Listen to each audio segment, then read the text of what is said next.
The sound of the aluminum bat hitting the fender wasn't a clang. It was a dull, sickening thud that echoed across the wet asphalt like a bone breaking. I watched from 20 yards away, my hand frozen on the door handle of my rig, rain streaming down the side mirror and distorting the reflection of the 3 men surrounding the old-timer. He didn't scream. He didn't beg. He just stood there, ankle-deep in the mud of the backlot, watching a dozen years of pride getting dismantled by a kid in a varsity jacket who looked like he'd never worked a day in his life. I saw the kid raise the bat again, laughing, confident that the darkness and the rain gave him permission to be a monster. He didn't see me. He didn't see the running lights of my Kenworth cutout, plunging the lot into a heavy, suffocating shadow. And he definitely didn't know that he was about to wake up a ghost that this town had spent a decade trying to bury. Before we continue, please tell us where in the world are you tuning in from? Drop your city and mile marker. We love seeing how far our stories travel. I'd pulled into Black Ridge around 2200 hours, fighting a headwind that felt like it was trying to push me back to the state line. It was one of those forgotten towns in the Rust Belt, where the main streetlights hummed with a dying yellow buzz, and the potholes were older than the cars driving over them. I wasn't looking for trouble. I never am. I just needed coffee that didn't taste like battery acid and a patch of gravel to shut my eyes for 6 hours before hauling a load of steel coils down to Alabama. The GPS marked a rest area 3 miles off the interstate, but when I rolled in, it was just a stretch of cracked pavement behind a shuttered gas station, bordered by overgrown weeping willows and a rusted chain-link fence. There was only one other truck in the lot. It was parked way in the back, almost swallowed by the tree line. A cabover Pete, probably an '84 model, painted a faded matte green that looked hand-brushed. The chrome was pitted. The tires were bald, but the glass was clean. You can tell a lot about a man by his glass. I parked 2 slots over, leaving plenty of courtesy space, killed the engine, and cracked the window to let the smell of rain and wet pine filter out the stale air of the cab. I poured a cup of thermos coffee and watched. The movement started about 10 minutes later. The door of the old cabover creaked open and a pair of legs swung out, followed by the rest of him. He was thin. The kind of thin that comes from rationing food, not exercise. He wore a surplus field jacket that had been washed until it was nearly white at the seams, and a ball cap pulled low. He moved with a stiff, hitching gait, left leg dragging just a fraction, the ghost of an old injury.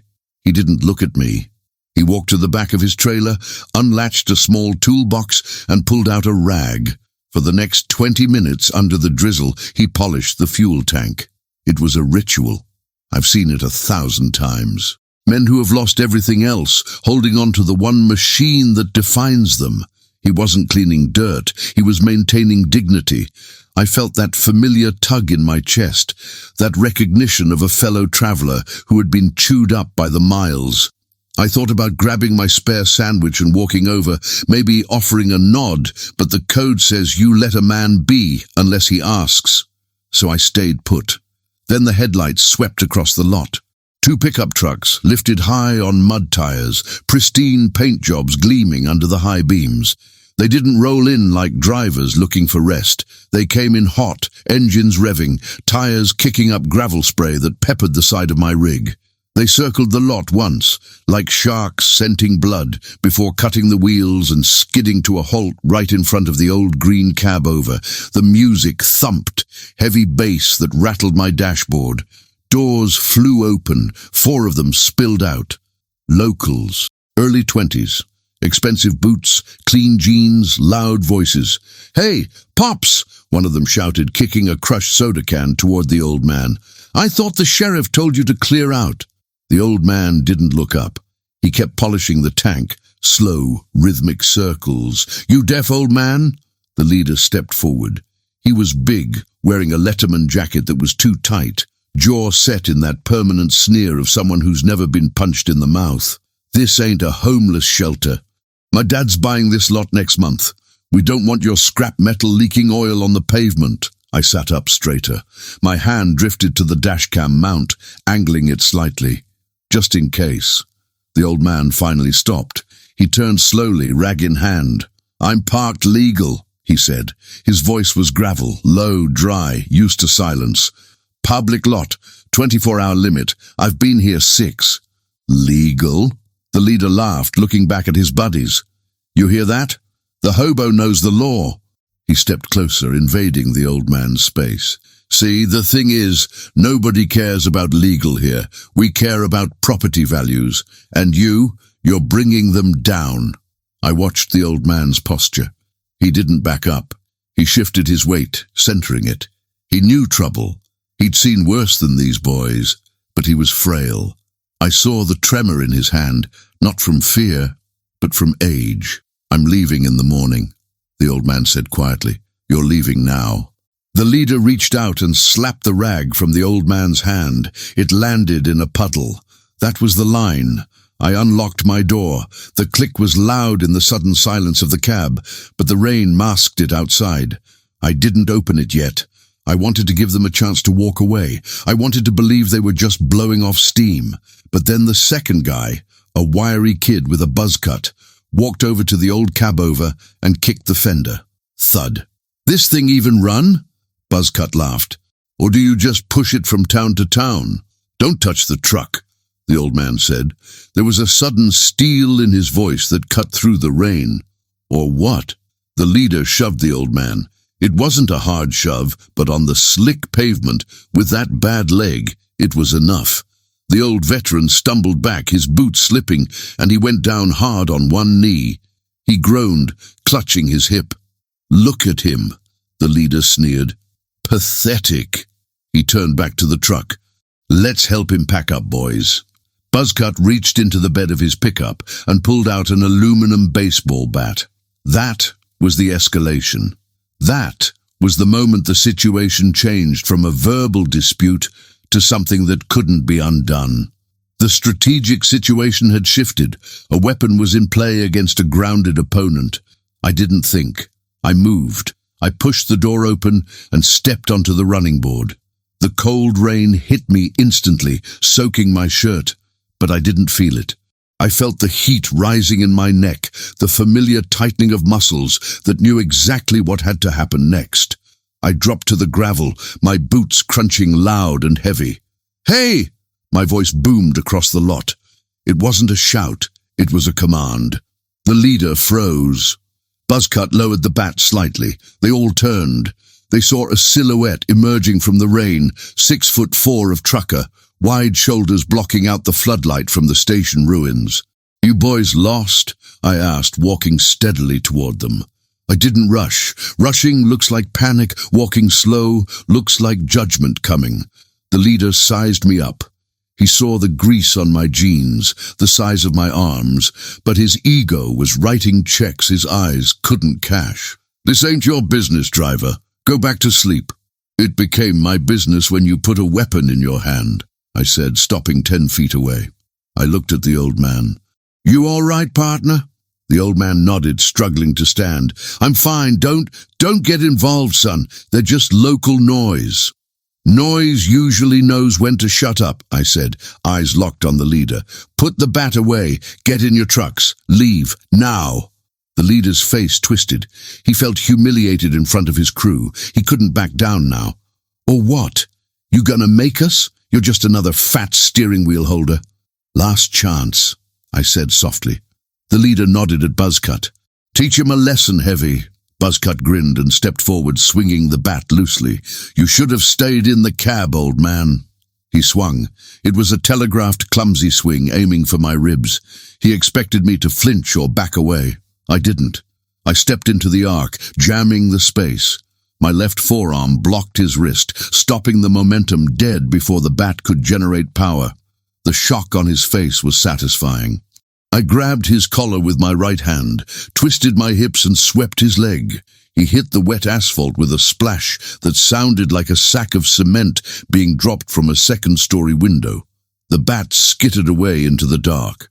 I didn't let him up. I kept a boot on his chest, applying just enough pressure to let him know I could crush him if I wanted to. That's one, I said, looking at the leader. You want to try for two? The leader stepped back, eyes wide. The dynamic had flipped. They thought they were the predators. They just realized they were the prey. You assaulted him, the leader stammered, pulling a phone from his pocket. My dad is the mayor. I'm calling the sheriff. Call him, I said, not moving my foot. Tell him to bring a tow truck for your friend. But the leader didn't dial. He looked at the third guy, a hulking linebacker type who had stayed quiet until now. Deke, get the tire iron. This was the second escalation. They weren't running. They were digging in. The ego of a small-town bully is a dangerous thing. It doesn't allow for retreat, only violence. Deke reached into the truck bed. He didn't pull out a tire iron. He pulled out a heavy chain with a hook on the end. He wrapped it around his fist, the heavy links clinking ominously. Get off him, Deke grunted. I stepped back, letting Buzzcut scramble away, gasping for air. I needed space. I had 3 targets now, armed and angry. Jack, the old man whispered behind me. Behind you. I sensed it before I heard it. The fourth guy, the driver of the second truck, had circled around the blind side. I spun, ducking just as a fist swung past my ear.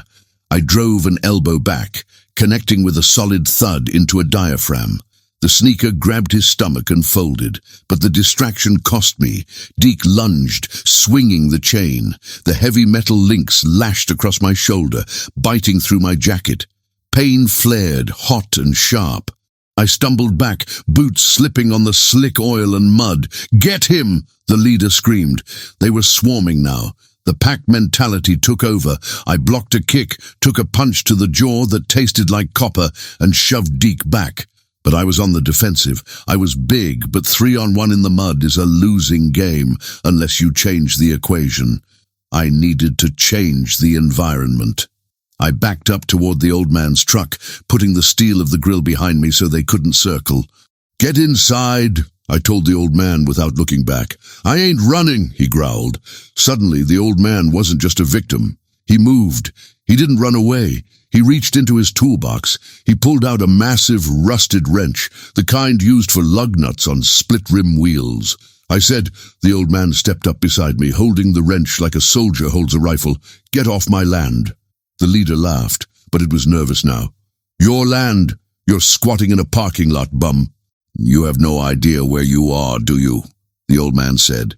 His voice had changed. The gravel was gone, replaced by a cold command tone that sent a shiver down my spine. Deke hesitated. What's he talking about? Just hit him, the leader yelled. Deke swung the chain again. I didn't wait to block. I surged forward, ducking under the swing. I tackled Deke around the waist, driving him into the side of his own pristine pickup truck. The impact dented the door panel with a screech of metal. I heard the wind leave him. I grabbed the chain, ripped it from his grip and tossed it into the darkness. But as I turned, I saw the leader pulling something from his waistband. Not a gun, but a knife, a hunting blade, 6 inches long. I'm gonna gut you, trucker, he screamed, eyes wild. This was it, the point of no return. I raised my hands, palms open. Put it down, son, you don't want to do this. Watch me, he lunged. I sidestepped, grabbing his wrist, intending to disarm him. But the mud betrayed me. My boots slid. I went down to one knee. The knife slashed down, not at me, but at the tires of the old man's truck. Hiss! The air blasted out, a deafening shriek in the quiet night. The front left corner of the old Peterbilt sagged. The old man roared. It was a sound of pure heartbreak. You killed her, the old man whispered. The leader stood over me, panting, knife in hand. I told you to move. Now you can't. I looked up at him. You just made the biggest mistake of your life. Yeah? He sneered. Who's gonna stop me? The cops are my dad's friends. I stood up slowly, wiping mud from my jeans. The pain in my shoulder was a dull throb now, fueling the adrenaline. I looked at the old man. He was staring at the flat tire, tears mixing with the rain on his face. Get the dash cam, I said to the air. What? The leader asked. My truck, I pointed. It's recording. Everything. The assault. The weapon, the vandalism. The leader's face went pale. He looked at my Kenworth. The tiny red light in the window was blinking steady and sure. "Get the camera!" he screamed to Buzzcut. "Smash it!" "Touch my truck," I said, voice dropping to a low rumble, "and you won't walk away from this." Buzzcut hesitated. He looked at me, then at the leader. "Do it!" Buzzcut ran toward my cab. I couldn't let him reach it. That footage was the only shield we had. I pushed off the truck, sprinting. Deke tried to grab me. I stiff-armed him into the mud.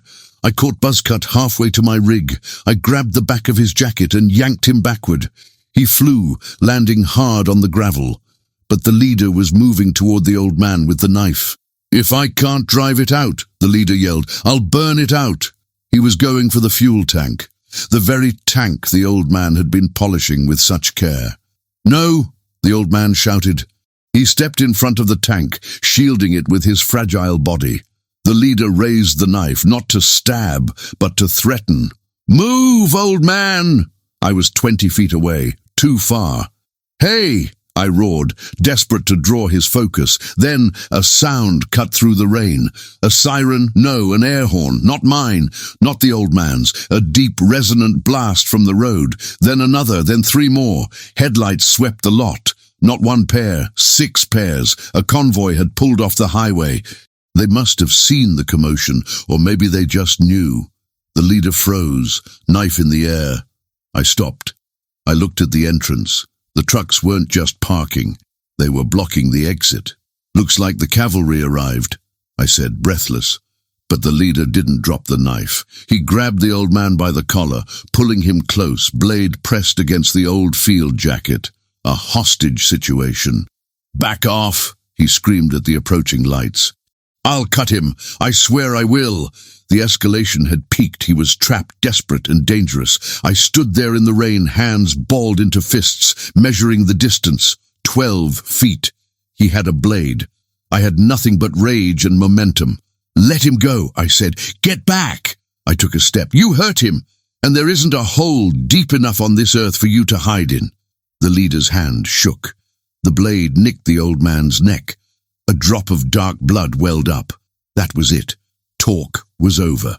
"Do you know who you're holding?" A voice boomed over a PA system from the lead truck at the entrance. The leader blinked. "What?" "That man," the PA voice crackled, static-laced but commanding, "is Sergeant Major Thomas Miller, and you just put a knife to a Medal of Honor recipient." The silence that followed was louder than the thunder. The rain seemed to stop. It didn't, of course. The storm was still hammering the asphalt, turning the dirt lot into a slurry of oil and mud. But the sound of it vanished. The only thing left in the world was the shallow, panicked breathing of the kid in the varsity jacket and the steady, rhythmic blinking of my dashcam behind me. "Medal of what?" the leader stammered. His grip on the knife didn't loosen, but it didn't tighten either. His brain was trying to process a reality that didn't fit his worldview. Hobos weren't heroes. Old men in broken-down trucks weren't legends. They were targets. "You heard him," I said. I didn't shout. I kept my voice low, pitched under the sound of the idling engines blocking the exit. I took a step forward. My boots sank into the muck, but my footing was solid. "You are holding a blade to the throat of a man who stormed beaches while your grandfather was still learning to shave. Now, I'm going to ask you one time. Drop it." The kid looked around wildly. The wall of headlights from the convoy blinded him. He couldn't see the drivers standing by their rigs, but he could feel them. A dozen pairs of eyes, a dozen witnesses. I didn't know," he squeaked. But then the entitlement kicked back in. The fear turned into cornered rat aggression. "It doesn't matter. He trespassed. I'm calling my dad. You're all going to go to jail." He tightened his grip. The old man winced. That was the trigger. I didn't wait for permission. I didn't wait for the cops. Escalation had peaked, and the only way down was through force. I reached into my pocket, my fingers closing around the heavy brass shape of my lighter. I didn't need fire. I needed a distraction. I flicked it, not to light it, but to snap the metal cap. The sharp click was tiny, but in the tension it was like a gunshot. The kid flinched, his eyes darting to my hand for a fraction of a second. I launched. I covered the 12 feet in 2 strides, moving faster than a man my size should be able to move. The mud tried to suck my boots down, but I drove through it. The kid saw me coming, but his reaction time was slow, dulled by panic and adrenaline dump. He tried to swing the knife toward me. Bad move. He took the blade off the hostage. I caught his wrist mid-swing with my left hand, clamping down on the pressure point just above the joint. I heard him scream as I twisted his arm outward, locking the elbow. At the same time, I drove my right shoulder into his chest. It wasn't a fight. It was a demolition. We hit the ground hard. The impact drove the air out of his lungs with a wet, gurgling sound. The knife flew out of his hand, skidding across the pavement into a puddle. I didn't stop. I rolled on top of him, my knee pinning his bicep to the asphalt, my forearm pressing against his throat. Not enough to crush, just enough to immobilize. "Stay, down!" I snarled into his face, but the fight wasn't over. "Get off him!" Buzzcut and Deke, the two I'd handled earlier, had found their courage again. They saw their leader pinned and rushed me from the sides. I was exposed, focused on the knife wielder. I saw Deke raising a heavy boot to stomp my ribs. I braced for the impact, tightening my core, but it never came. A massive shape blurred into my peripheral vision. The old man, Sergeant Major Miller, didn't look frail anymore. He had scooped up the fallen tire iron I'd discarded earlier. With a speed that defied the limp, he swung it low. The steel bar connected with Deke's shin. Crack! Deke howled and went down like a sack of feed. Buzzcut froze. He looked at Deke writhing in the mud, then at the old man standing over him, rain dripping from the brim of his cap, eyes hard as flint. Then he looked at the exit. 3 truckers had stepped forward from the convoy. They weren't running. They were just walking into the light, tire thumpers and flashlights in hand, big men, road-worn. They formed a wall between the punks and freedom. Buzzcut raised his hands. "I'm done! I'm done!" I hauled the leader up by his varsity jacket. He was crying now, tears mixing with the mud on his face. All the bravado was gone, washed away by the reality of physical consequence. "You broke his truck," I whispered, dragging him over to the sagging Peterbilt. "Look at it." "I'll pay for it," he blubbered. "My dad will pay for it." "Your dad can't buy what you broke," I said. "You broke the peace. You broke respect." Blue lights flashed in the distance. The sirens were finally screaming closer. The town was waking up. I shoved the kid toward the approaching cruisers, letting him stumble into the mud. I turned to the old man. He was leaning against the fender of his rig, breathing hard, his hand trembling slightly as he lowered the tire iron. "You okay, Sergeant Major?" I asked, keeping my voice soft. He looked at me, and for the first time I saw the age in his eyes. The adrenaline was fading, leaving the pain and the exhaustion behind. I thought I was done fighting, son. "War's over," I said, handing him a clean rag from my back pocket, "but the watch never ends." The sheriff's deputies swarmed the lot. It was the usual chaos, shouting, hands on weapons, confusion. The leader, now handcuffed, was screaming about his father, about lawsuits, about how we were the aggressors. A black SUV tore into the lot, bypassing the cruisers. A man in a suit jumped out, ignoring the rain. The mayor. "What is the meaning of this?" The mayor stormed over to the deputies, who were putting Deke in the back of a squad car. "Release them! These men attacked my son!" He pointed a shaking finger at me. "You, trucker! I want him arrested for assault with a deadly weapon." The deputies hesitated. It was a small town. Politics mattered. I stepped forward, wiping my bloody hands on my jeans. I towered over the mayor. "Your son pulled a knife on a disabled veteran," I said calmly. "And then he tried to stab me." "Liar," the mayor spat.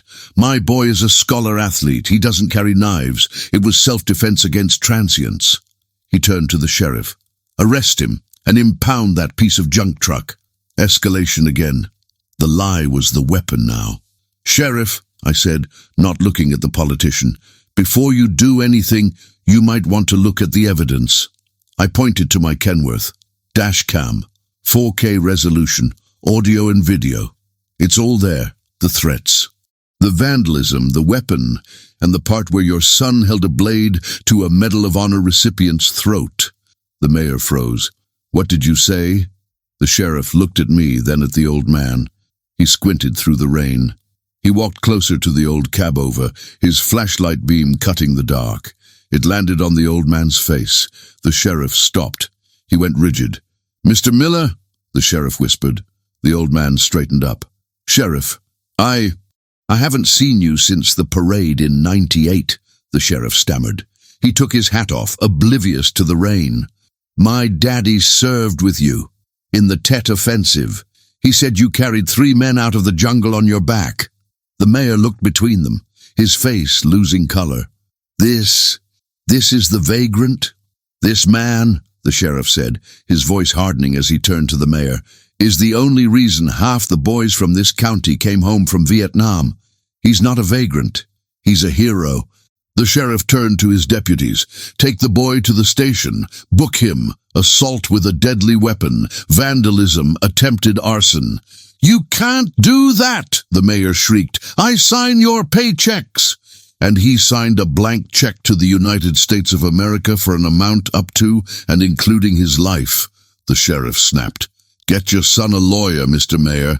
He's going to need a good one once I watch that dashcam footage." The mayor wilted. He looked at the dashcam, then at the old man, and retreated to his SUV without another word. Justice didn't just land, it resonated. But the night wasn't over. The old man was staring at his truck. The tire was shredded, the rim was bent from the drop, the fender was dented. "I can't drive it," Miller said softly. "I don't have a spare. Can't afford a tow." I looked at the convoy blocking the exit. The drivers had shut down their engines. They were walking toward us now. Not a mob anymore. A crew. "You ain't paying for a tow," a voice said. It was the guy from the lead truck, a massive bearded man wearing a vest covered in patches. "And you ain't driving on a flat." "I don't have the money for a tire," Miller said, his pride fighting the charity. "Money's no good here, Top," the bearded driver said. He whistled. "Bring the jacks. I got a spare 24.5 on the rack. Who's got a rattle gun?" "I got tools," shouted another driver. "I got a patch kit for the airline." For the next hour, the rain didn't matter. The mud didn't matter. 12 truckers turned that parking lot into a pit crew. I watched men who had been driving for 18 hours straight drop to their knees in the slush to crank jacks. I saw a guy in a pristine cowboy hat wrestle a heavy split-rim tire off his own rig to give it to a stranger. I grabbed my toolbox and went to work on the fender. I hammered out the dent the kid's bat had made, smoothing the metal as best I could. Miller stood in the center of it all, bewildered. He tried to help, but every time he reached for a tool, someone gently took it from him. "Rest easy, Sergeant Major," I told him as I tightened the last lug nut on the new wheel. "We got the load from here." By 0200, the old Peterbilt was road-ready. The fuel tank was polished again. One of the drivers had buffed out the scuff marks. Miller walked around the truck. He ran his hand over the new tire. He looked at the group of us standing there, soaked, greasy, and exhausted. He stopped in front of me. He reached into his pocket and pulled out a small, tarnished coin. A challenge coin. 1st Cavalry Division. "I don't have much," he said, his voice thick with emotion. "But I want you to have this." "I can't take that, sir," I said. "You didn't ask for my rank," he said, pressing it into my palm. "You just saw a man in trouble. That's worth more than the metal on this coin." He gripped my hand. His shake was strong. The tremor was gone. "Thank you, Jack." "Check 6, driver," I said quietly. He climbed into his cab. The old diesel engine coughed once, then roared to life, a deep, defiant idle that sounded like a heartbeat returning to a chest. He hit the air horn, a long, mournful blast that echoed off the wet pavement. We stood in a line, 12 of us, and watched him pull out. He didn't just drive away. He led the way. As his taillights faded into the mist, the bearded driver next to me lit a cigarette and exhaled a long plume of smoke. "You know," he said, staring at the empty road, "I drive past this town twice a week. Never knew he was back there." "That's the thing about heroes," I said, feeling the weight of the coin in my hand. "They don't make noise until they have to." I walked back to my Kenworth. The adrenaline was gone, replaced by the heavy fatigue of the road. My shoulder throbbed where the chain had hit me. My knuckles were split. I was covered in mud. But as I climbed into the cab and looked at the Dashcam, I didn't feel tired. I felt light. I keyed the mic on the CB. "Break 19 for the Convoy at the Black Ridge rest area." "Go ahead, Redline," the radio crackled. "Coffee's on me at the next stop. We did good work tonight." "Rog that, we surely did." I put the truck in gear. The rain had stopped. The clouds were breaking, revealing a sliver of moon. The road ahead was dark, winding and lonely, just the way I like it. I released the brake. The wheels turned, and I left the town of Black Ridge behind. A little quieter, a little more ashamed, and a hell of a lot more respectful than I found it. I was 50 miles past the county line before the shaking in my hands finally stopped. That's the part they don't tell you about, the adrenaline dump. It leaves you hollowed out, vibrating like a loose fender on a washboard road. The rain had cleared out completely, leaving the sky scrubbed clean and filled with stars that looked cold and distant.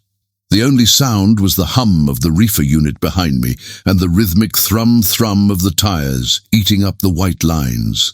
I reached into my pocket and pulled out the coin. It was cool to the touch, heavy brass worn smooth by time and worry. I held it up to the dashlight. 1st Cavalry Division. I thought about Miller.